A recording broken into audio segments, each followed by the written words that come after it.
안녕하십니까. 이어서 경남 소식입니다. 경상남도 산하 공공기관의 채용 비리가 끊이지 않자 경상남도가 규모가 큰 공공기관 6곳의 단체장에 대한 인사청문회 도입을 추진합니다. 하지만 법적 강제성이 없어 후보자에 대한 결격 사유가 드러나더라도 도지사의 임명권을 제한할 수 없다는 한계가 있습니다. 조미령 기자의 보도입니다. 조질래 전 경상남도 정무부지사의 비서관을 환경 담당자로 채용한 람사르 환경재단. 자치단체장 비서 출신 인사를 간부급 연구원 자리에 앉힌 경남 테크노파크. 규정과 절차를 무시한 채용으로 경상남도의 채용비리 특별감사에 적발된 공공기관은 모두 12곳. 특혜 채용 고리를 끊기 위해 경상남도와 도의회가 나섰습니다. 일정 규모 이상의 산하기관장들에 대해서는 산하기관 단체장에 대해서는 청문 절차를 거칠 수 있도록 그렇게 준비를 해주시고 협의해 주시기를 부탁드리겠습니다.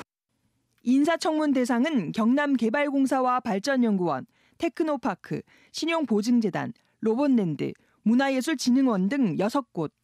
각 기관의 해당 상임위가 인사청문 간담회를 진행한 뒤 청문 보고서를 만들 예정입니다. 도덕성 검증은 비공개로, 정책 전문성 검증은 공개할 계획입니다.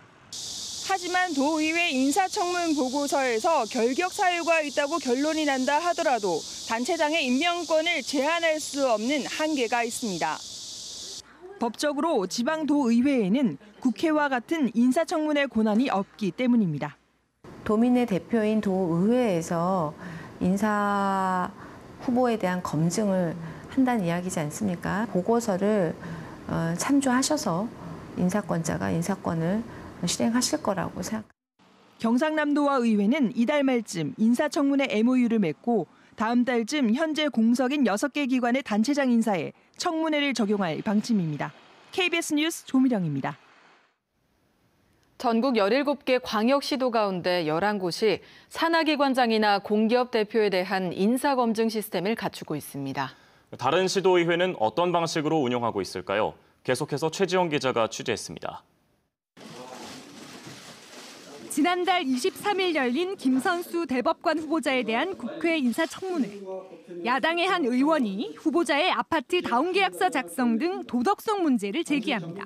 후보자님, 변명하시지 말고 다운계약서 작성해서 결과적으로 세금 덜 낸 거 국민들한테 사과하시죠. 이처럼 국회가 대통령의 고유 권한인 인사권을 제한하는 청문회를 열 수 있는 것은 인사청문회법이 있기 때문입니다. 특히 국회의원은 면책특권이 있어 부동산 투기나 위장 전입 같은 개인 정보를 토대로 한 자유로운 의혹 제기가 가능합니다.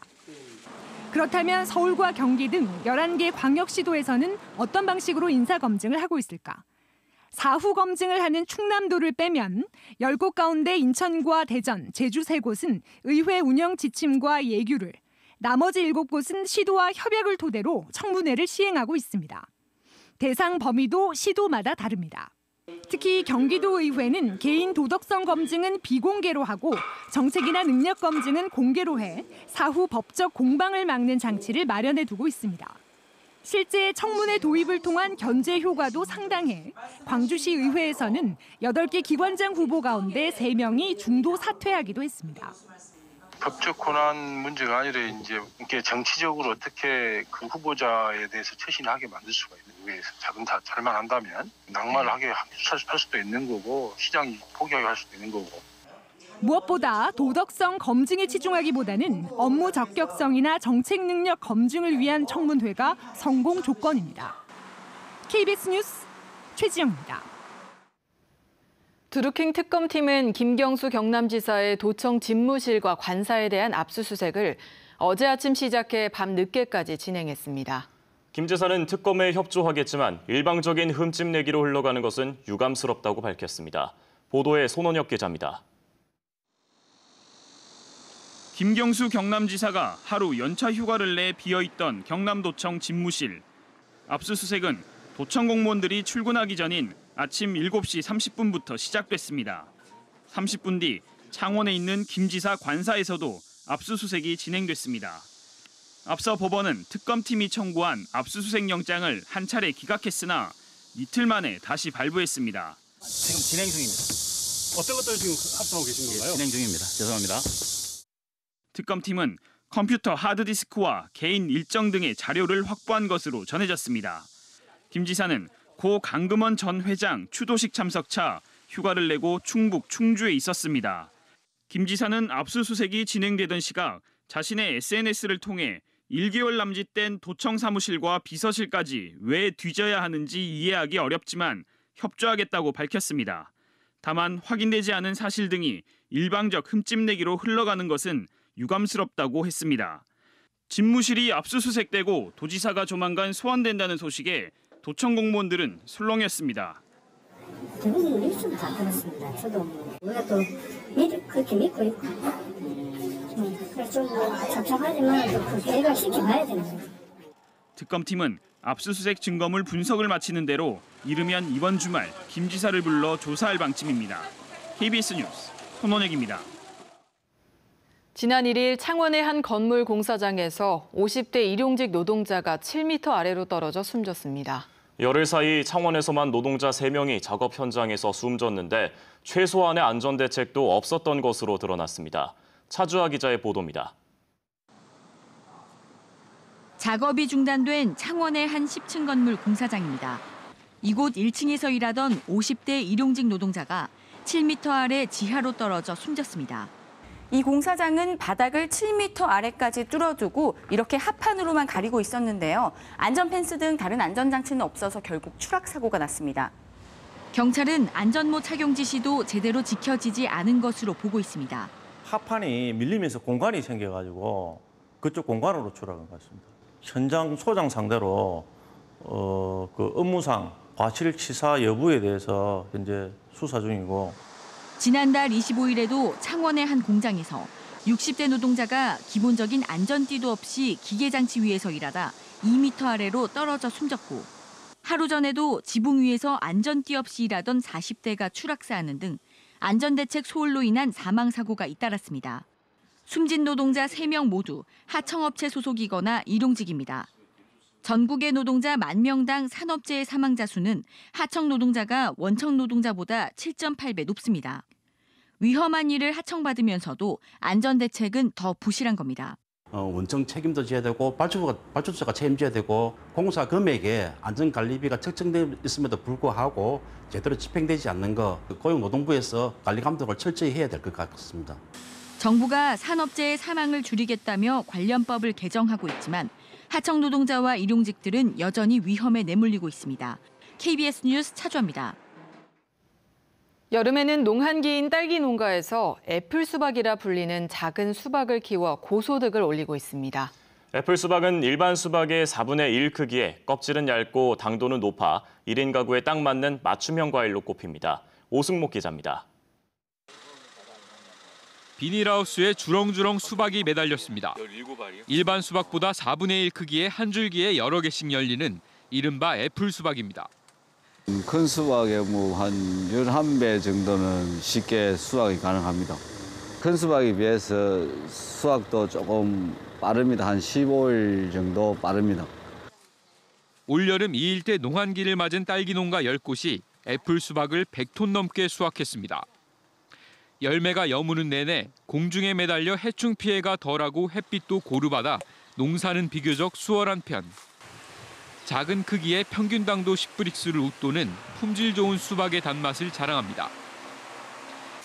또 껍질은 칼로 깎을 수 있을 정도로 얇아 음식물 쓰레기의 양도 적어 그야말로 1인 가구 추세에 따른 맞춤형 과일입니다. 네, 재배 전망은 밝다고 봅니다. 그래서 산청구는 올해 10농가가 참여했지만 내년도에는 한 25농가 이상으로 확대 보급할 계획입니다. 비닐하우스 한 동당 400만 원의 수익이 예상될 정도로 재배 농민들의 만족도는 높습니다. 발상을 전환한 과일의 변신이 농가의 새로운 소득원으로 주목받고 있습니다. KBS 뉴스 오승목입니다.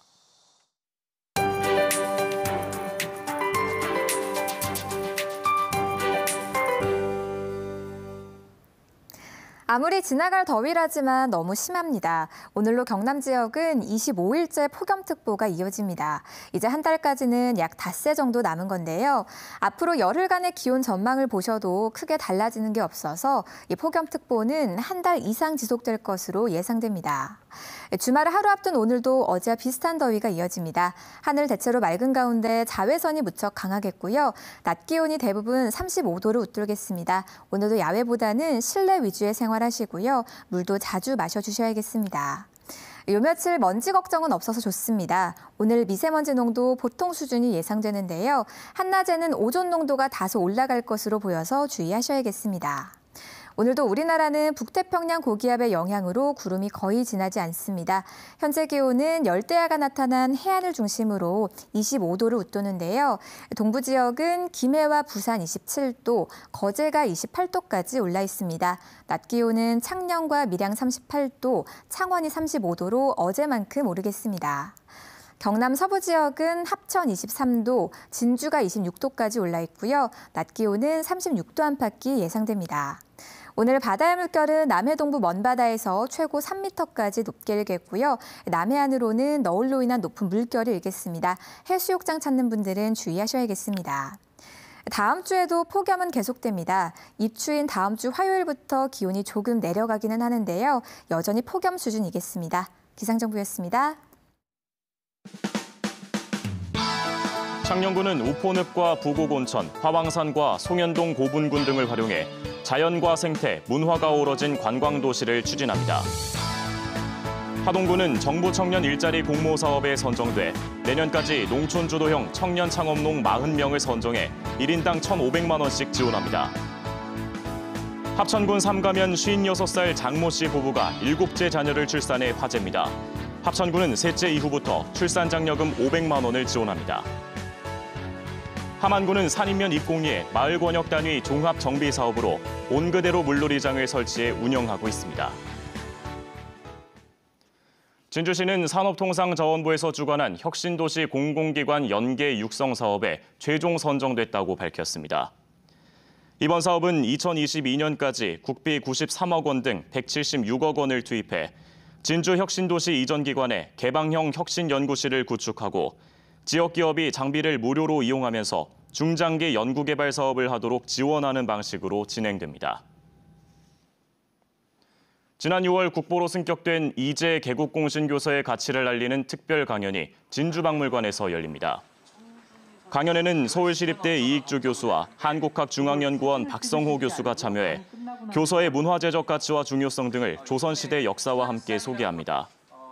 조선을 건국한 이성계가 개국공신 이재에게 내린 개국공신 교서는 현재까지 남아있는 유일한 개국공신 교서입니다. 밀양의 특산품인 깻잎이 지리적 표시 단체 표장 특허청 등록을 마치고 상표권을 획득했습니다. 지리적 표시 단체 표장은 지역명과 특산품을 법적으로 보호해 품질을 인정하는 제도입니다. 이로써 밀양은 얼음골 사과와 더불어 깻잎까지 두 가지 농산물의 지리적 표시 단체 표장을 획득했습니다.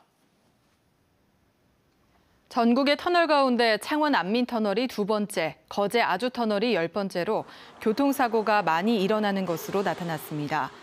자유한국당 홍철호 의원이 도로교통공단에서 받은 자료를 보면 최근 5년 동안 창원 안민터널에서는 사고 41건이 일어나 92명이 다쳐 전국에서 2번째로 사고가 많았습니다. 또 거제 아주터널은 사고 19건에 52명이 다치면서 전국에서 10번째로 사고가 많은 것으로 조사됐습니다. 창원시설공단이 불법 촬영 안심 점검반을 상시 운영합니다. 여성 직원 등 5명으로 구성된 점검반은 화장실과 탈의실 등을 대상으로 불법 촬영 카메라 설치 여부를 점검하고 있습니다. 창원시설공단은 앞으로 점검반을 상시 운영해 불법 촬영 카메라와 도청기기 설치를 점검하고 적발될 경우 경찰에 수사 의뢰할 방침입니다. 산업통상자원부가 거제와 통영, 고성, 창원, 진해 등 경남 시군구 4곳을 포함해 전국 고용위기 지역에 1,730억 원을 추가 투입하기로 했습니다. 또 해당 지역 소상공인에 대한 대출금리를 현행 2.8%에서 2%로 내렸습니다. 정부는 고용위기 지역 지원 대책을 처음 발표한 지난 3월부터 지난달까지 이들 지역 업체의 대출 만기 연장과 특별 보증 등 금융 9,200억 원을 지원하고 4만 6천여 명이 지원금을 받았습니다. 뉴스를 마칩니다. 시청해주신 여러분 고맙습니다.